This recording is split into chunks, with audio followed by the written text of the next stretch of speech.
Hello to you and welcome to my ID.3. In this video I'm going to try and summarize all the reviews that have been coming in on the Volkswagen ID.3 as of August 2020 and pre-delivery. And hopefully you can get something out of it, and see the cons and pros and make up your mind about the car.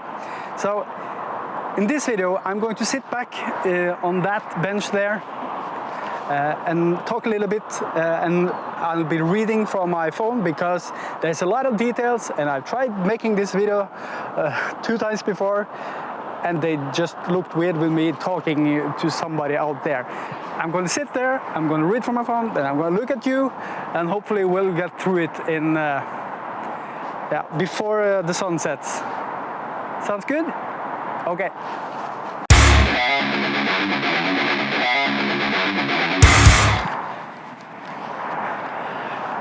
How to look relaxed on a YouTube video, sitting on the bench reading from a phone to a camera when nobody's here. I don't know how to do this, so I will do the old guy thing, looking down like this. Yes? Okay. Get away, get away. So first of all, full disclosure, I'm a pre-booker and orderer of the Volkswagen ID.3, so and I'm still waiting for the car to be delivered, maybe in September or October. The channel name would give that away, I think. So I will not call myself a fanboy, but I have invested a lot of money in this car, or my bank has, and I have to pay them. So I really want this car to succeed. So I'm kind of biased for the car for now. Go elsewhere if you want a realism, like objective walkthrough of the car. There's lots of reviewers who've done that, and I will share my opinion about the pros and cons that people have pointed out. So you will get my opinion, and I may not have included every pro and con, so my bad. Quick note, all the reviews until now are based on journalists having the car for a few hours back in July and in August, I think. And none of them can be considered full reviews because they only had them for a few hours. And the complete experience, there's only the Volkswagen employees who have experienced at this stage. The versions that they used were the Plus or the Max 58 kilowatt hour. But let's get to it. What does the review say at this point in time?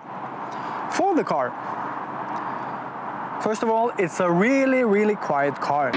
One review measured it at 68 decibels while doing 120 kilometers per hour, which is fairly quiet in that kind of speed, I should think.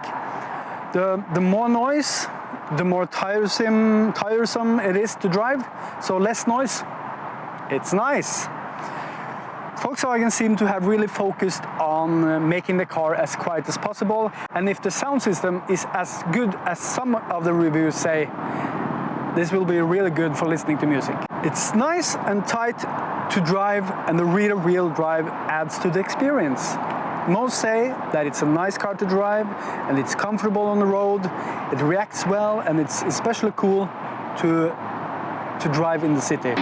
With its low gravity and the rear-wheel drive, the car sits really tight on the road, and even it's not the fastest car, it's really nippy. A nippy car.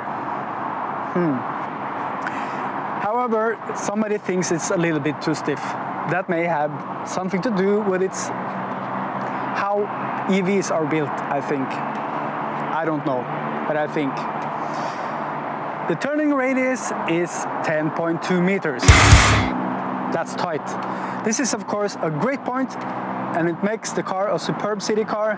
And for me, it was one of the big selling points in deciding to buy it.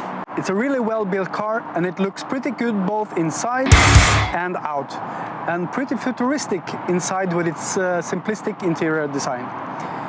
For me, this is what first drew my attention to the car, alongside the range.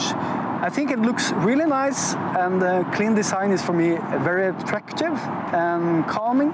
Cars have in the later years become so full of buttons and just stuff that it just kind of takes away the attention from the driving part. It's like, where is the button, this and that?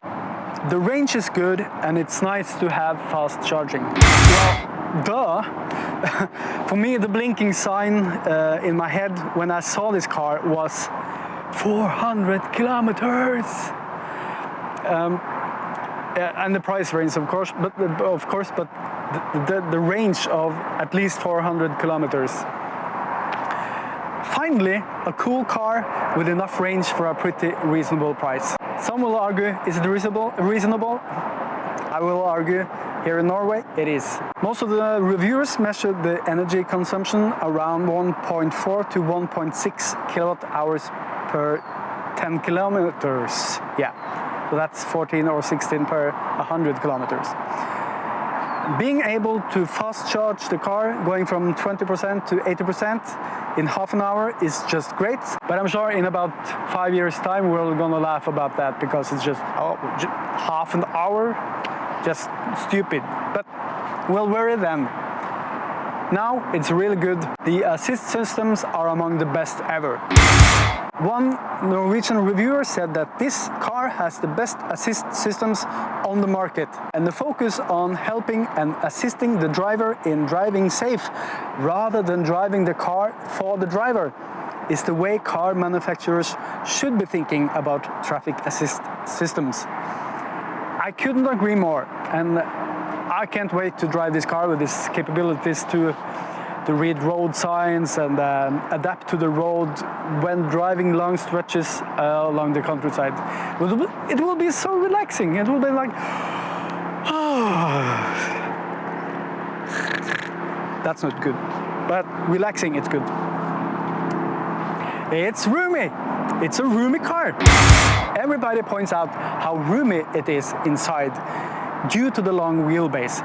Both the legroom and the headspace is really good, and even many of the surprisingly giant people that have reviewed this car say that they fit really well inside them, also in the back. As a bonus, the seats in the front has extra thigh support to make it comfortable for the giant people. I'm not a big guy, but it's nice to have a roomy, smallish car. The trunk is also pretty big, about 4 liters bigger than a Golf. But of course, this is not a big car. If you want that, wait for the ID.4. The car also feels roomy and airy with its drawn windshield.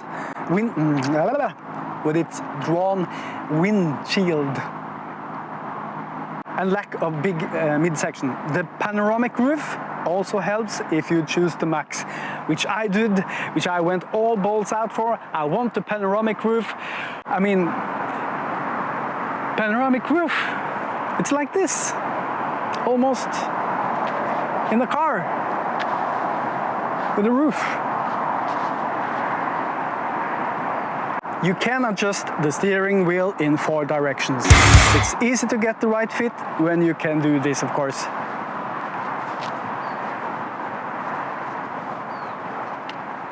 Easy fit. The AR head-up display is promising, if not ready yet. This is one of the big selling points for me, and I think this feature is so cool, and I'm so glad my wife said that we should go for the Max version. Because think about it. Arrows in the road in front of me saying where I should drive, me on this particular route, and a sign where I should park the car. It's amazing, isn't it? It's amazing. I want that. I'll get that. The infotainment system is both intuitive and logic. Wait for it. You can do a lot with the car, and several reviews point out that it's easy to operate. But as you will see under cons, somebody thinks the opposite. Okay, the opposite, against the car. What isn't that good about the car? Let's see. The interior looks cheap and lacks luxury, but it's simple and functional. in my opinion, that doesn't matter. For me, the interior isn't that important or substantial enough to make it a big con against the car. It's the driving experience and the ease of use that's the most important thing. You may feel quite differently, and that's okay. You just look at the car and feel safe in a luxurious environment. Fine, go get something luxurious. Saying that, the interior looks just fine to me, but I haven't been in the car, so it would be wrong of me to argue against this beforehand. But interior, cheap. Have you seen a car? My last car was a 2001 Volkswagen Passat.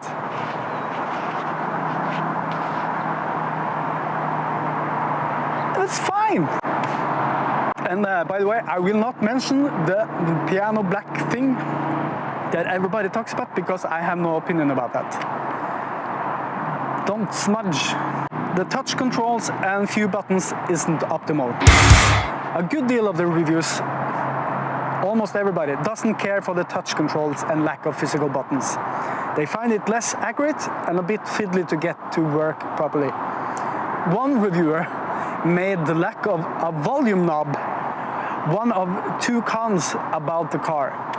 Though, isn't that a little bit too harsh? Or maybe that just says something about the good quality of the car? If that's only one or two cons? Maybe? I don't know. Also, some has complained about the fact that controlling the windows in the backseat doesn't have its own buttons, but you have to have some extra touches to get there, and the same thing with the side mirrors. I get that this could be a little less intuitive in the beginning. It's quite different from operating physical buttons and to have to like have an extra touch to get things to work, and to get the feel for it could take some time to get used to. I understand that, but I do think it's something you easily can get used to after using the car for some time. But not having tried it myself, it's hard to have a firm opinion about it. We shall see. Anyways, readjusting the side mirrors and operating the windows in the backseat isn't something. It isn't something you should be doing while driving anyway, is it? I don't think these points will ruin the experience of the car. I really don't. So, the infotainment system isn't that intuitive, and it isn't as good as that in the Polestar 2 or in the Teslas. To be honest, not that many reviewers has really said this, just a couple of them. One of them have just reviewed the Polestar 2, and that system seemed to be the best and the easiest infotainment system to operate out there. So, pointing out that the ID.3 system isn't an intuitive system isn't quite fair, I think. Others have said that the system is intuitive. So who should you believe? From what I've seen, it seems fine and even quite impressive. And if it's better than most systems, then great. Once again, getting used to a system will fix anything that feels less intuitive. And my experience with cars is that you have to get used to the car and the way it works. It always has some tweaks and ways it works that doesn't feel like, oh, really? And then you do it a number of times and it's just in your fingers. So. But I will say more about that when I receive the car myself, of course. Yeah, the Tesla point. Well, is it less intuitive than the Tesla system? Maybe it is. Maybe it isn't. I haven't tried it. I'm not a Tesla hater. I love Tesla. I think it's the coolest thing ever happened to cars. Finished to cars, because if it wasn't for Tesla, we wouldn't have the ID.3. But I would really rather have some information in front of me and some on the side than everything on the side of me. And I have to watch like this all the time. It doesn't feel right. even it's a cool screen and everything. So for me, it's kind of a moot point. It's not a spectacular or very fast car, and it's limited to 160 kilometers per hour. Well, nobody really expected the Air to the Golf to be spectacular, did they? The Golf has been the middle-of-the-road car that everybody could like, no matter the needs, through decades now. For most people, certainly me, a reliable and sensible car is the most important thing about owning a car, which is what Volkswagen does and has been for decades and decades and decades. Decades, it's decades, yes. And the ID.3 seems to deliver on this too, but we won't know if it's reliable until 5 years' time. And 7.3 seconds to 100 kilometers per hour or 60 miles per hour, that's plenty fast in my book. I will also never drive 160 because it isn't allowed here in Norway. So, and I will probably never drive it at the Autobahn either. And if I does, I think I'll be pretty content with 160. 160, it's really, that's fast. And I'm sure most people feel the same. It doesn't have a trailer hook and no front in the front. I'm sure most people don't need to tow a trailer, and that's not why you buy a Golf-sized car anyway. So it would be nice, of course, but for me it's not a big letdown. I'm getting the cargo hook and the bike rack, and that will be more than enough for me. But I do understand that someone would think it's a loss. The front thing, well, the ID.3 can fit more banana boxes than a Tesla Model 3. The Model 3 fits 17 and the ID.3 fits 19. That's the Bjørn Nyland test. So you can get a lot of stuff inside this car. Anyway, you don't need the frunk. Of course, it would be good for having a cable there and everything. I understand, but the banana box thing, how often do you need banana boxes in a car? Anyway, I'm really excited about this car, and the reviews hasn't given me any reason not to be. I hope you enjoyed this summary of the reviews of this car, and I hope to see you in my next video sometime in the future. Okay, sometime in the future. Snakkes!